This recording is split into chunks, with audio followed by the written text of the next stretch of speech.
Daniel Clowes.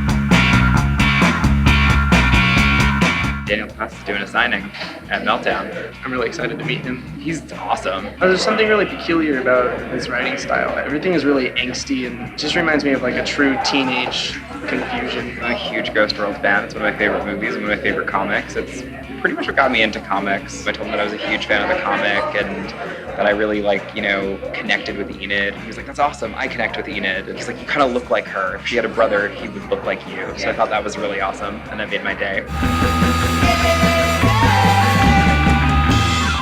Welcome to Meltdown Comics.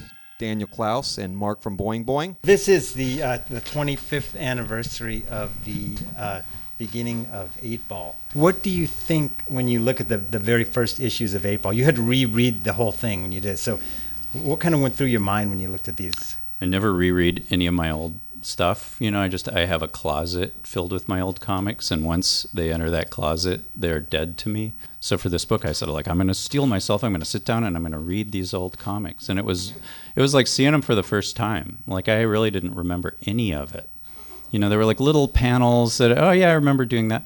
But I was like reading my own jokes, and I was like, ha, this is hilarious.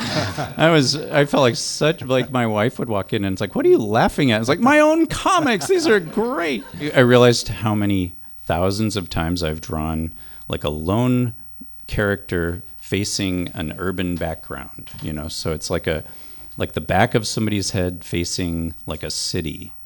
And every time I drew it, I thought, this will be a great panel. I've got a great idea. This is the first time I've ever done that.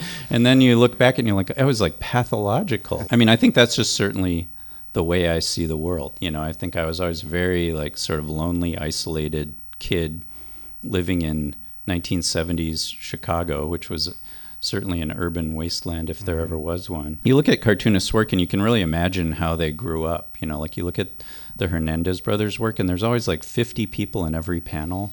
And you realize they grew up really with a lot of people. You know, they had a lot of brothers and sisters. When I was working on that Velvet Glove story, I really started out in sort of just a fever pitch of just like crazy ideas coming to me, and I was taking that in all these different directions that I had no idea like where I was going after that. You know, it was really a stream of consciousness kind of thing.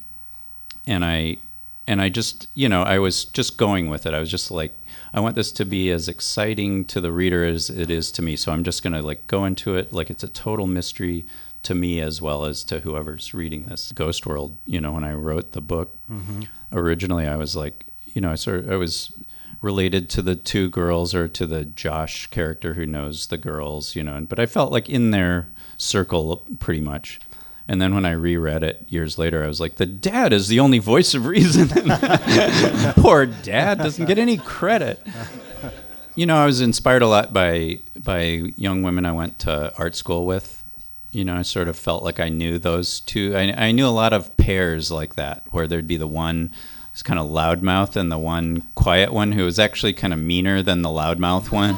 When I was in high school, I was kind of the quiet, mean one, and I had a friend who was a loudmouth I would whisper mean jokes, and he would yell them out, and he'd get all the laughs, and I'd be like, but I was the one who...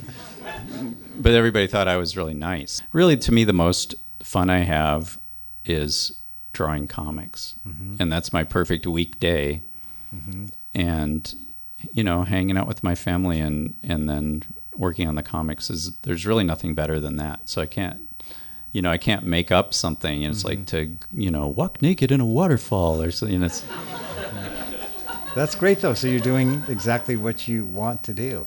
Very nice. Yeah, or just I have very low ambitions. I don't know.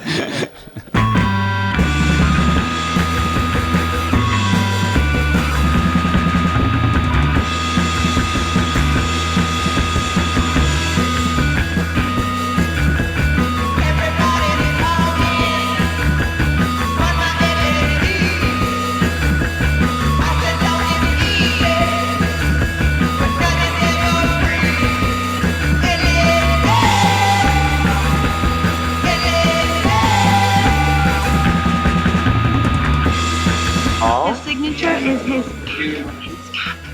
It's a low hanger.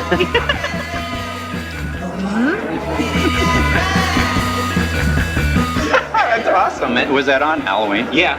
Fantastic. Enid at Disneyland. I'm the Enid personality. I dressed up like this for Daniel Clowes, actually. This is Sir O'Neilly. He's an artist. Nickelodeon Teenage Mutant Ninja Turtles TV show is his show.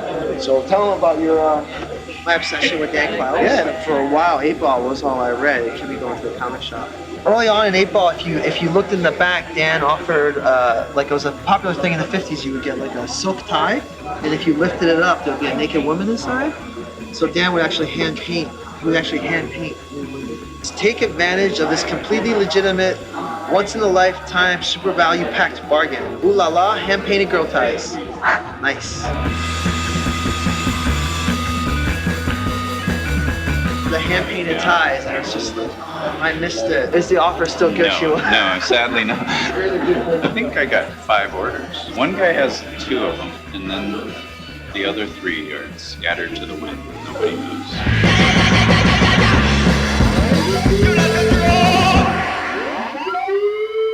Hashtag.